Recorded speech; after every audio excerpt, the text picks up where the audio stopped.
आज की जो हमारी प्रश्नोत्तरी सीरीज है केवाईसी की, कौन सा सत्र है इसका? 30वां। आज के जो हमें 5 प्रश्न मिले हैं फ्राइडे के द्वारा, बहुत शानदार प्रश्न है, इनको हम समझते हैं। पहला प्रश्न है, राजस्थान का राज्य पक्षी कौन सा है? गोडावण। अब पहले ये समझे अपन है कि ये राज्य पक्षी, राज्य पशु, राज्य पुष्प, राज्य पेड़ ये क्यों निर्धारित किए जाते हैं? ये इसलिए बनाए जाते हैं ताकि उस राज्य की संस्कृति क्या रहे, अक्षुण्ण रहे, बरकरार रहे, उसकी विशेषता सबको पता हो।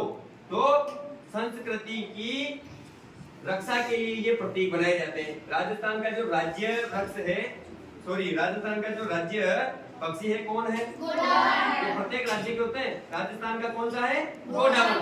गोडावण को अंग्रेजी में क्या बोलते हैं? Indian bustard. क्या बोलते हैं? ग्रेट इंडियन बस्टर्ड अंग्रेजी में बोला जाता है। हमने पाठ पढ़ा है गोडावण का। इसको हुकना पक्षी भी बोलते हैं। क्यों? क्योंकि ये कैसे बोलता है? ऐसे बोलता है ना। ये सूखे क्षेत्रों में पाया जाता है जहाँ घास होती है और हमेशा जोड़े में रहता है।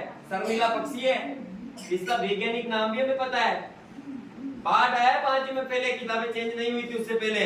अगर किसी को याद, बड़ी क्लासों में हो तुम, इसका बताओ वैज्ञानिक नाम क्या है? आर्डियोटिस नाइग्रिसेप्स। बोलो आर्डियोटिस नाइग्रिसेप्स। हाँ, ये इसका वैज्ञानिक नाम है भाई।